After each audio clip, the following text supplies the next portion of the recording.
안녕하세요. 오늘 설명회를 맡게 된 인문논술 강사 홍지현이라고 합니다. 먼저 오늘 그 설명의 목적부터 좀 말씀을 드릴게요. 강의에 대한 안내에 초점을 두기보다는 제 강의에 대한 소개에 중심이 있는 것이 아니라 논술 전형에 대해서 여러분들이 도전해야 될 필요성부터 시작해서 그다음에 해야 된다면 할 수 있어야 함이 또 전제가 돼야 되잖아요. 그렇죠? 할 수 있는가? 일반적으로 할 수 있는 시기인가? 그 다음에 만약에 할 수 있고 해야 된다면 어떻게 해야 되는가? 그 다음에 각 대학별에 따라서 논술의 또 다른 이름은 대학별고사죠. 그래서 대학별 특징에 대해서 내가 선택할 수 있는 폭, 그 다음에 전략적으로 선택한다면 어떻게 선택해야 되는가? 라는 전반적인 논술 전형에 대해서 좀 설명을 드리려고 해요. 첫 번째 필요성에 대한 부분은 크게 강조하진 않겠습니다. 왜냐하면 우리가 지금 이 자리에 있다라는 것이 현재 학생부 종합전형이라든가 교과전형 등의 수시에 있어서 상당 부분을 차지하는 학생부 전형으로 통칭할게요. 그것에 대한 우리가 어떤 개선의 여지라든가 우리가 형성을 한다든가 할 수 있는 시간이 아니잖아요. 그렇죠? 그런 시기가 아니잖아요. 그러니까 현재 있어서 우리가 기완성되어 있는 것과는 달리 우리가 바꿔나갈 수 있는 수시 전형 요소는 결국 논술 전형밖에 없습니다. 그럼 이 수시라는 전형, 논술 전형을 내가 선택해야 되는가라는 문제는 물론 이제 재수생은 당연히 재수를 한 거나 N수생은 저도 그랬지만 수능 성적을 올리는 것이 가장 합리적이에요. 그래서 수능보다 논술이 더 중요하다라고는 결코 말씀드릴 수가 없어요. 절대 그렇게 말씀드릴 수가 없습니다. 하지만 이제 수능이라는 것, 정시라는 것이 하루의 시험으로 모든 것이 이제 결정되잖아요. 그렇죠? 리스크가 크단 말이야. 그거를 합리적 선택이라면 이를 보완한다는 측면에서 수시 전형 중에 하나인 논술 전형을 선택하는 것이고 당연히 이 논술 전형은 보완제의 성격을 띄어야 된다. 재차 강조드립니다. 그래서 우리는 이 리스크에 대해서 보완을 해야 된다는 성격이 하나 있고, 두 번째로 여러분들이 1년이라는 시간을 더 들여가지고 우리가 입시에 대해서 이제 대응해서 싸우는 건데, 소위 말하면 그렇다면은 우리나라 사회에서는 좀 더 나은 대학 혹은 동일한 대학에서 나은 학과 혹은 진짜 내가 가고 싶어하는 대학을 가야 하는 것이 목적이 되겠죠. 그렇죠? 근데 정시라는 것도 마찬가지로 나온 성적에 따라서 이제 가는 것이 일반적입니다. 그죠? 그 다음에 더 나은 대학을 가고 싶어도 정시 이외의 학종 같은 경우에는 이미 기완성되어 있기 때문에 정해져 있다라고 소위 일반적으로 평가될 수 있어요. 근데 논술 전형을 우리가 쓰는 이유는 뭘까? 내가 정시로 갈 수 있는 대학보다 좀 더 안정적으로 낮춰서 쓰는 걸까? 그렇지 않다라는 거죠. 그렇죠? 논술 전형을 우리가 지원하는 것은 어떤 보완의 성격이냐? 좀 더 안정적으로 내가 대학을 가기 위해서 하는 것이냐? 그렇지 않다라는 거예요. 여러분들 많이 들어보셨을 거 아니에요? 논술 전형은 로또 전형이다. 그렇다면 그 로또를 안정에 투자한다. 낮은 확률을 안정에 투자한다. 모순이죠. 그렇죠? 그렇기 때문에 좀 내가 가고자 하는 목표치의 대학에 근접하거나 현재 자신이 갖고 있는 객관화된 수치로 나올 수 있는 이 정시 모의고사 성적, 이거보다 업그레이드 할 수 있는 기회, 하나의 기회라는 점. 요 두 가지가 우리가 논술 전형을 선택해야 되는 일종의 당위성이 아닌가 생각해요. 필요성이긴 한데 현 시점에서 우리가 선택할 수 있는 최대한의 가장 합리적인 선택이 아닐까 해요. 그럼 해야 되고 우리가 할 필요성이 있다면 할 수 있는가? 라는 부분에 있어서는 우리가 경우의 수를 좀 나눠봐야 됩니다. 왜냐? 논술 전형도 마찬가지로 경쟁을 통해서 선발하는 하나의 전형 요소이기 때문에 공부량, 공부 질, 그리고 또 우리가 무시할 수 없는 타고난 자질 등에 의해서 역량평가가 일어나거든요. 따라서 현 시점에서 얼마 남지 않은 기간 동안에 내가 준비할 수 있는가라는 문제가 이제 해결이 되어야 됩니다. 그러기 위해서는 만약에 예컨대 작년에 이미 논술 경험이 있다. 논술에 대한 경험이 있었다. 그리고 대부분의 경우가 작년에 논술 경험이 있었음에도 불구하고 수능 최저의 아쉬움 때문에 내가 1년 동안 논술 공부한 것이 무의미해졌다. 그렇다면 얼마나 좋은 기회입니까? 이제는 학교 커리큘럼에 구속되지도 않고 이외에 여러 가지 활동, 창치 활동을 이제 구성하는 여러 가지 활동에 구속되지도 않고 수능에 전념할 수 있기 때문에 수능 최저를 맞출 확률이 높아졌다면 작년에 연습했던 그 논술 경험을 살려서 또 다른 논술 전형으로서 보완과 또 다른 업그레이드의 기회를 얻게 될 가능성이 높아졌다는 거 아니에요. 하지만 우리는 시간이 지났단 말이야. 작년에 공부를 했어도 이걸 정리할 시간이 필요한 거죠. 그런데 지금 현 시점이 6월입니다. 6월부터 시작하셔도 크게 무방해요. 어떤 거? 내가 어떤 대학을 선택하든 작년에 6개월 이상, 최대한 8개월 정도 논술 경험이 있으시고 거기에 대해서 충실히 수업에 임하셨다면 질적으로도 지금 시작하시는 것도 전혀 어렵지 않습니다. 나아가 반드시 지금 시작해야 되냐? 그렇지도 않아요. 상기할 수 있고 작년의 충실함의 정도에 따라 가지고 9월 모의고사 전 정도, 7월 말 정도, 8월부터 그때부터는 시작하셔야 된다고 봅니다. 그러니까 지금 시작하셔도 큰 무리가 없다. 조금 늦춰가지고 7, 8월에 시작하셔도 문제가 없다. 왜냐? 나한테 더 중요한 건 수능 체제를 맞추는 거니까 혹은 정시 가능성을 높이는 거니까. 하지만 경험이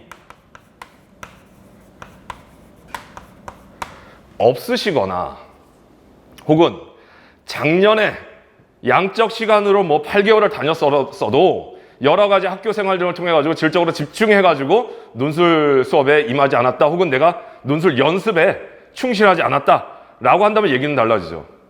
그럼 지금 시작하는 것이 첫 번째, 가능하냐 불가능하냐 문제부터 판단하겠습니다. 아까 말씀드린 것처럼 논술 전형은 대학별 고사예요. 이런 경우에는 제가 여러분들이 원하는 대학을 모두 선택해서 갈 수 있습니다 라고 말씀드리기에는 확률이 너무 낮아져요. 근데 마찬가지로 대학별 고사이기 때문에 대학별 특징들이 있는 거거든.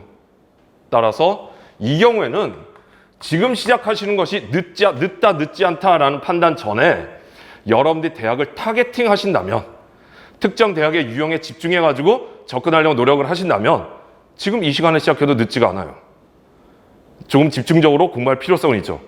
근데 여러 가지 대학, 예컨대 연세대학교의 어떤 유형까지도 들어오고 아니면 저는 서강대학교의 이런 통합적인 맥락까지도 구성해가지고 그 대학을 가고 싶어요 라고 한다면 이거 리스크가 커집니다. 왜? 지금부터 열심히 하셔도 가능해요. 근데 논술에 열심히 하는 순간 우리는 기회비용이 발생하게 되죠. 어떤 거? 정시 가능성에 대해서 초점을, 원칙을 정시에 두게 되었는데 공부 시간에 있어서 정시 공부 시간을 뺏어가지고 논술에 투자해야 된단 말이야. 또다시 작년과 같은 리스크가 생기게 됩니다. 그래서 별로 추천드리지 않아요. 그러니까 따라서 만약에 논술 경험이 없으시다면은 좀 대학을 타겟팅할 필요가 있다. 두 번째, 출제 유형이 좀 정형화된 대학을 선택하실 필요가 있다. 그래서 만약에 이런 경우라면은 연대를 준비한다라고 했을 때는 저는 그게 확률이 낮다는 거예요. 불가능하다는 거예요. 가능 불가능의 문제가 아니라. 하지만 예컨대 성균관대 같은 경우 유형이 딱 정형화되어 있죠. 중앙대학교 같은 경우 거의 개념 외우기입니다. 개념어를 활용할 수 있느냐. 경희대학교 같은 경우 인문 논술 파트는 좀 글쓰기 훈련, 표현 연습이 있어야 돼요. 표현을 다듬는 건 시간이 오래 걸립니다.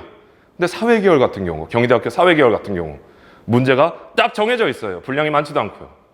외대 같은 경우는 마찬가지고요. 그 수준까지만 일단 말씀드리도록 하겠습니다.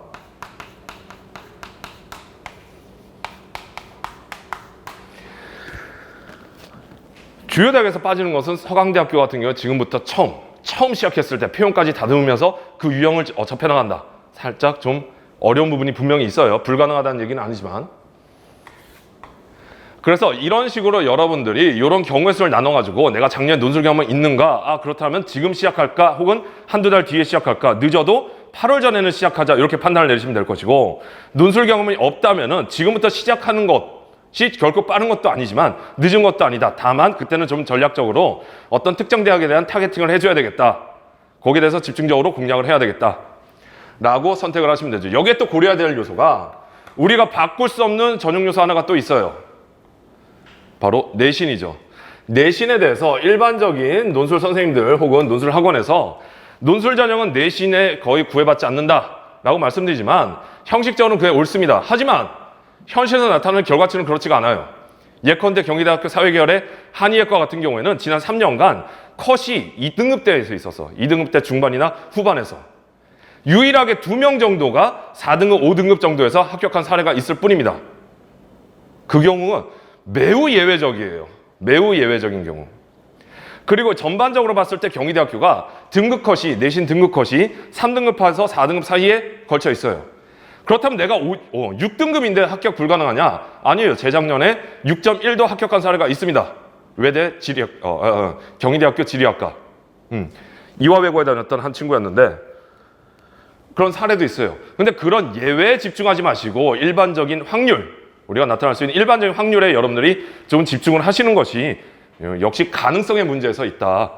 그래서 일반적으로 말씀드리는데 저는 예컨대 연대 같은 경우는 내신 반영이 없습니다. 거기 나눠진 자료에 다 있어요. 근데 성대 같은 경우는 글로벌 전형이 아닌 이상 내신이 5등급, 그러니까 앞에 6자가 찍는다거나 5등급 때 후반때부터는 분명 리스크가 있다. 왜냐면 성대 정도 지원한 친구라면은 열심히 연습을 했을 것이고 논술 점수로 극복이 가능하다 할지라도 남들이 노는 것이 아니다. 남들과의 점수 차이가 그렇게 크지 않다. 라는 측면에서 글로벌 전형이 아닌 경우에는 저는 6등급 앞에 6자가 붙은 이후부터는 거의 추천하지 않습니다. 좀 말리는 편이에요. 5등급도 가급적 말려요. 다른 선택은 없을까 고민을 하기 시작합니다. 근데 4등급 때까지는 거의 점수 차이 없습니다. 거의 영향 없어요. 근데 글로벌 전형은 왜 그러냐? 성대 수능 최저가 엄격하기 때문입니다. 2개 과목 합이 1, 2 해가지고 3이 나와야 되기 때문인데 그렇게 된다면 실질 경쟁률이 확 줄어들게 돼요. 그런 경우라면은 분명히 논술 답안에 이런 수준 차이로 인해서 수준 차이를 가지고 이 내신을 극복할 수 있어 보입니다. 중앙대학교나 아니면 서강대학교 같은 경우는 서강대학교는 여러분들 비교 내신이에요. 그래서 기존에 있는 내신은 전혀 반영되지 않습니다. 논술 점수를 가지고 비교 내신으로 산정을 해줘요. 한마디로 내신 걱정하실 필요 없다. 중앙대학교 같은 경우는 상위 10개 과목만 반영하는데 내신 급간 차이가 그렇게 크지가 않아요. 중앙대학교도 내신 반영이 그렇게 높지 않은 것은 사실입니다. 근데 경희대학교 정도는 문제가 되죠. 그런 수준으로 여러분들이 내신을 좀 반영 비율을 고려하셔가지고 판단을 해주셔야 된다. 그래서 이 부분이 이제 언제 시작하느냐와 과연 내가 가능하냐라는 판단이에요. 그럼 시기에 대해서 좀 말씀드리도록 하겠습니다. 아니 어차피 수능 끝나고 우리 논술 시험 보는데 뭐하러 지금부터 준비하느냐. 수능에 집중하면 되지. 그래서 오늘 자료에 맨 앞 페이지에 제가 실어놓은 것이 논술 전형 일정표예요. 올해 일정표를 보시면 첫째 10월 2일 날 연세대학교 논술이 시행됩니다. 그럼 최소한 여러분들이 2달 정도 공부한다고 했을 때 8월부터는 준비를 해야 돼. 그런데 9월에는 뭐가 있지? 구모가 있습니다. 8월부터 시작해도 빠듯해요. 그 다음에 연세대학교는 내신도 반영 안 하고 수능 최저도 없어요. 합격 확률이 매우 낮단 말이야. 근데 이 2달이라는 그 시간을 우리는 수능 공부를 좀 거기에 피해를 좀 주면서까지 할애하면서까지 연대를 준비해야 된다는 거지. 진짜 어지간한 각오 아니면은 안 돼요. 절실하게 공부해줘야 돼. 그래, 연대는 그렇다 치자. 나는 경기대, 홍익대는 안 갈 거야. 하지만 성대는 가고 싶어. 상당수의 학생들이 성대에 대한 선호도가 높죠. 근데 성대 시험이 언제입니까? 수능 끝나고 이틀 뒤에요. 수능 끝나고 준비할 시간이 없어요. 수능 바로 직전에는 수능 대비를 해야지 논술 공부를 할 수도 없어. 논술의 시선도 안 가. 따라서 미리미리 준비를 해두셔야 돼요. 특히 연대를 여러분들이 논술을 지원하신 분은 연대를 준비하기 시작하는 8월 이전에 성대와 서강대 혹은 앞에 있는 경희대 정도는 어떻게 쓰는지 어떤 유형이라든가 방법론에 대해서 일단 정리가 끝났어야 돼. 그 다음에 연대를 대비하시고 연대가 끝난 후에 수능에 집중하신 후에 곧바로 예전의 과거 내가 정리했던 성대, 경희대 등의 이런 유형에 대한 과거에 기억했던 것들을 상기하셔가지고 정리하신 후에 시험에 임하셔야 되는 거죠. 그래서 시기를 너무 늦출 수가 없다. 사실상 수능 끝나고 바로바로 시험이 나타나기 때문에. 그래서 지금 6월 혹은 늦어도 7월부터 시작하라는 말씀을 드리는 겁니다. 오케이? 그래서 수능 직후대야.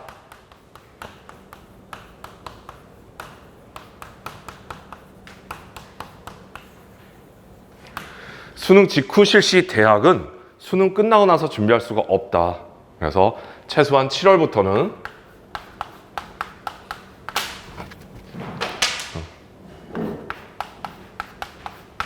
더는 준비해야 된다. 나아가서 연대를 여러분들이 논술 전형으로 한번 도전해보고자 하는 친구는 반드시 7월 이전부터 시작해야 된다라고 말씀드릴 수밖에 없습니다. 오케이? 그래서 뭐 뒤에 나오는 얘들아 그 이화여자대학교나 외대, 중앙대, 이대는 약간 성격이 좀 다른 측면이 있긴 한데 중앙대나 외대 같은 경우는요 미리미리 준비하실 필요는 없어요. 아까 말씀드린 대로 중대나 외대는 유형이 워낙 정형화되어 있고 여러분들이 수능 끝나고 나서 성대나 성황대 시험이 끝났잖아? 그 다음부터 할 일이 없어. 고정되어 있는 유형에 대해서 반복적으로 여러분들이 연습할 수 있는 시간적 여유가 되게 많단 말이야. 그렇기 때문에 중대나 외대는 수능 끝나고 준비하셔도 전혀 지장이 없습니다. 전혀. 다만 수능 직후 보는 대학, 성대, 서강대, 경희대, 동국대, 건국대 등등이 지금 좀 미리 준비해야 된다는 측면에서 시기와 관련해서 시점과 관련해서 좀 강조를 드린 거고요. 다음 장에 보시면은 수능 최저 요건에 대해서 정리를 해놨으니까 좀 확인을 해놓으시기 바랍니다. 그러면 어떻게 준비하느냐? 여러분들이 실제로 공부한 것은 과연 논술을 준비하기 위해 공부해야 되는 시간.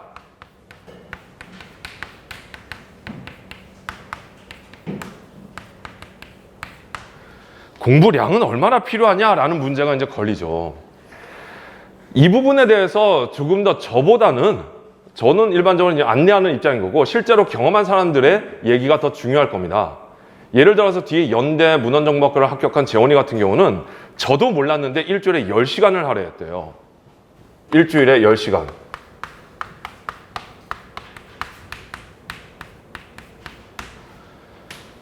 야, 어떻게 이럴 수가 있지? 근데 어떤 친구는 뒤에 나오는 희정이 같은 친구는 윤희정이라고 있어요. 이 친구는 뭐 일주일에 4시간 정도, 4, 5시간 정도를 준비했대요.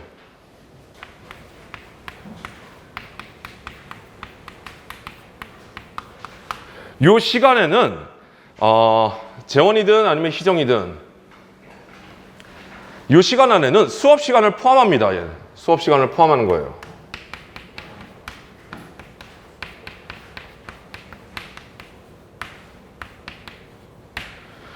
이렇게 편차가 좀 크긴 하지만 제가 일반적으로 평균을 냈을 때 결국 그리고 제가 생각했을 때 필요한 공부량이라는 측면에서 본다면 일주일에 최소한 5시간 정도는 할애해야 되지 않을까라고 생각이 들어요. 수업 시간 포함해서 5시간. 추천드리기는 논술 전형이 진짜 의미를 갖는다라는 측면에서는 최소한 6시간은 할애해야 돼요. 그래서 저는 주당 6시간. 제가 봤을 때는 논술 전형이 진짜 하나의 전형, 가능성으로서 의미를 가지기 위해서는 최소한의 조건이라고 봅니다. 근데 이 시간 결코 짧은 시간이 아니에요. 그렇죠?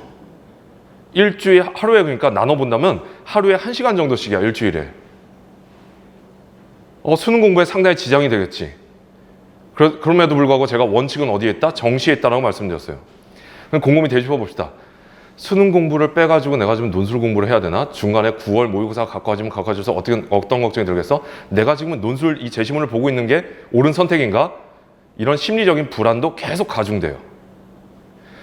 이 시간을 지금 현재 수능 공부하는 시간을 빼가지고 여기다 할애하라는 것이 아니에요. 보완제로서의 의미를 갖는 것이기 때문에 여러분들 추가적으로 더 해야 된다는 것이고 그럼 잠을 줄여라가 아니야.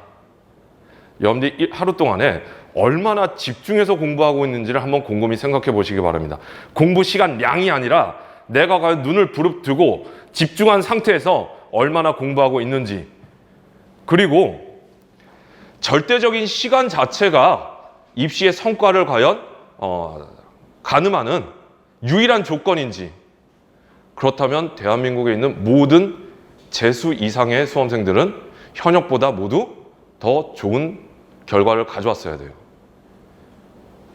수능에 집중하는 시간이 훨씬 더 월등히 많으니까 그게 아니란 말이죠.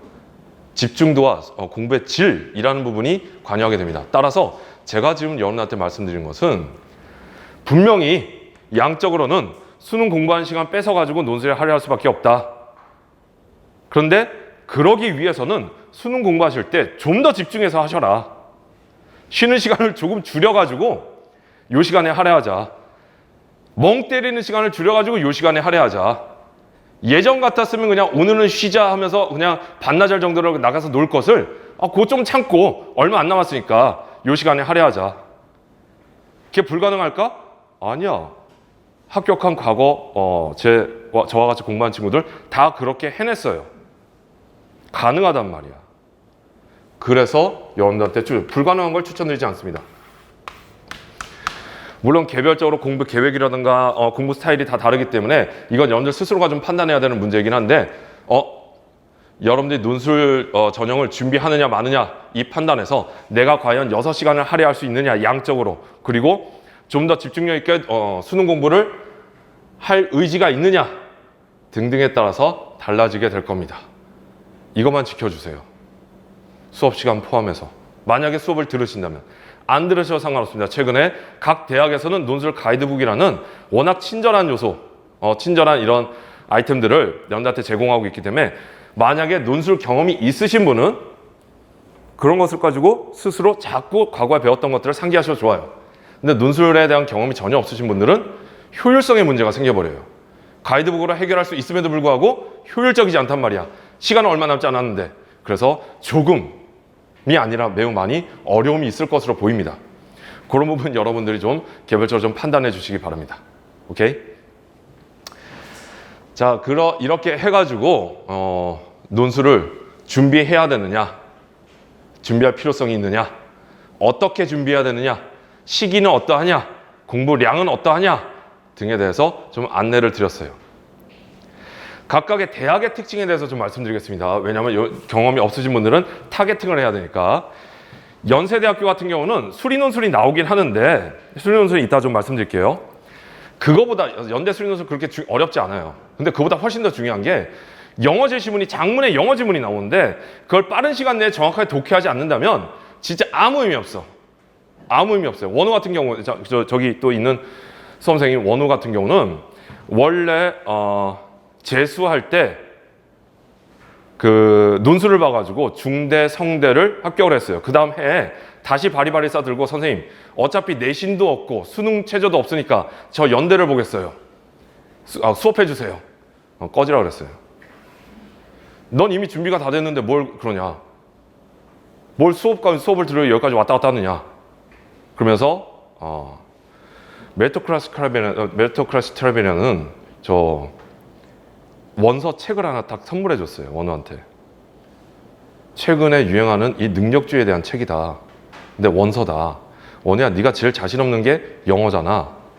그래서 별로 추천하고 싶진 않아. 그냥 성대 글로벌 경영학과를 갔거든. 거기서 열심히 공부해.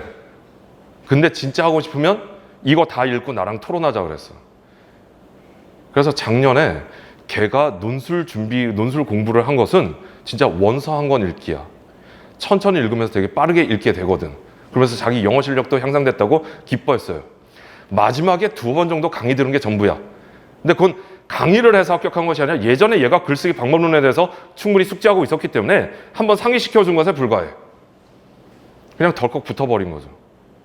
그만큼이나 제가 혹은 일반적으로 연세대학교에 대해서 여러분들한테 요구할 수 있는 최소한의 조건은 영어 제시문에 대한 빠르고 정확한 독해입니다. 영어 1등급 정도는 기본적으로 갖춰야 되지 않을까라는 생각이에요. 1등급이어야만 합격한다가 아니야. 기본적으로 영어 1등급은 나와야 되지 않을까라는 생각입니다. 나머지 것들은 얼마든지 대비로 가능하지만 좀 어려움이 있다. 지금 논술 경험이 없는 친구들은 아까 말씀드린 전제에서 어려움이 있는 건 사실이다. 그 다음에 성균관대학교 같은 경우에는요. 단기간에 해결이 가능해요. 얘가 특별히 표현력을 되게 유려한 표현력을 요구하는 것도 아니라서 이 4개 다수 제시문 비교 유형, 그 다음에 자료 분석 유형, 그 다음에 거기 논증형 유형 이 3문제가 나오거든요. 다만 빠른 파악과 빠른 서술이 필요해요. 왜냐하면 전체 봤을 때 적절한 합격선에서는 약 한 2,300자에서 2,400자 정도를 써야 되는데 다른 대학 같은 경우 이게 2시간 이상의 분량이란 말이야. 그런데 성균관대학교는 이것이 1시간 40분 내에 써야 됩니다. 그러니까 빠른 파악이에요. 빠른 파악. 그 부분은 여러분들 지금도 국어, 독서 공부하고 계시잖아요. 그렇죠? 독해력의 문제와 연결되어 있기 때문에 크게 어렵진 않으실 거예요. 따라서 아까 말씀드린 것 중에 내신이 너무 낮거나 6등급 이하 정도가 된다거나 하는 경우는 아니라면은 성균관대학교는 가급적 추천드립니다.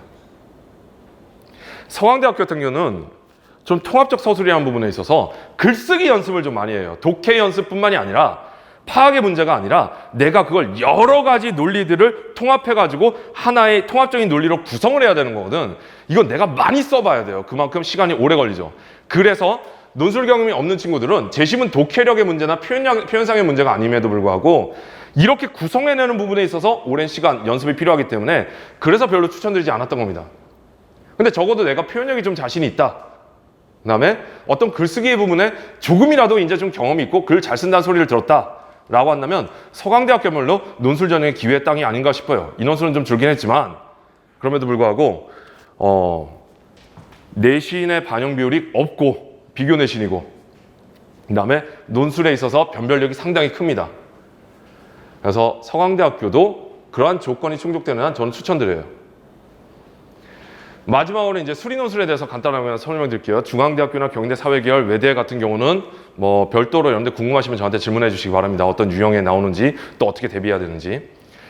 지금 만약에 시작하신 분한테 첫 번째로 내 입에서 탁 튀어나오는 추천하는 대학은 수리논술을 보는 대학이야. 수리논술을 보는 중앙대학교 경제경영계열 같은 경우에 작년에 저랑 같이 준비했던 친구들 중에 거의 한 20% 가까이가 붙었어요. 적은 수치 아니에요. 논술 전형에서. 중앙대학교만 했을 때. 학원에서 걸려있는 이런 것들은 6개 수시 지원 카드를 다 합쳤을 때 합격률을 말하는 것이기 때문에. 근데 저는 하나인 중앙대학교만 딱 타겟팅을 해가지고 준비를 시킨 아이들 중에 20% 이상이 붙었다는 거야. 근데 거꾸로 동일함에도 불구하고 중앙대학교 인문사회계열을 강의했던 경우에는 그만큼의 합격률이 나오지 않았어요. 제가 수리논술 강의를 잘해서가 아니야. 왜냐면 출제하는 형식이 수리논술이니까 그게 대비가 가능한 거야. 그 아이들이 열심히 했을 때 바짝 성적이 올릴 수 있다는 거야. 즉 여러분들의 노력과 실제 성과의 상관도가 매우 큰 부분이 바로 수리논술이 출제하는 그런 유형이라는 거죠. 그런 대학은 어디냐? 중앙대학교 경영학과, 중앙대학교 경제학과, 아까 말씀드린 대로, 그다음에 경희대학교 사회계열 같은 경우, 정치학과, 외교학과 등등을 포함해가지고 경영학과도 포함하고 이런 대학들. 연대는 약간 아까 말씀드린 대로 그 영어 제시문에 한 특수성이 있어요. 수리논술이 나옴에도 불구하고. 그리고 아주 뒤늦게 시작했음에도 불구하고 딱 한 대학만 지망해가지고 합격한 사례도 있어요. 그게 바로 한양대학교 상경계열이에요. 근데 최근에는 한양대학교 상경의 수리논술 문제가 좀 쉬워졌어요. 그만큼 1번에 있는 자료 해석 문제가 좀 까다로워져서 그것도 지금부터는 좀 대비가 좀 필요하지 않나 그런 유형적 성격을 갖습니다. 그 다음에 뭐 생각할 수 있는 대학이 건국대학교. 여러분들이 만약에 필요하다면 건국대학교 상경계열 같은 경우도 확실하게 수리논술을 변별이 돼요. 그래서 수학에 대해서 경제수학인데 그건 좀 수학에 대해서 좀 자신감이 있으신 분들은 건국대학교 이 경상계열 같은 경우를 조금 베이스로 깔아놓으시는 것도 성적이 그보다 잘 나오면 시험 안 보러 가면 되거든. 그것도 되게 전략적으로 입시에 임할 수 있는 하나의 방법이라고 생각됩니다. 기타 다른 대학, 숭실대학교 이제 경상계열도 이제 수리논술이 나오는데 그런 것들은 개별적으로 여러분들이 나중에 저한테 교무실로 오셔가지고 질문해 주시면은 충실하게 상담해 드리도록 할게요. 이런 부분이고 뭐 수업에 대한 안내는 그 중간에 살짝 넣어놨으니까 그냥 읽어만 보세요. 이 부분에 대해서 이제 우리 학원 내에서의 수업 커리큘럼은 2개 반이 지금 운영되고 있는데 하나는 이상직 선생님 반이고 하나는 제 반이에요. 둘의 차이는 그렇게 크지 않으나 이상직 선생님 반은 가급적이면은 경험이 없으신 분들이 지원하는 것으로 이렇게 좀 반의 성격을 구분을 했어요. 저희 둘이.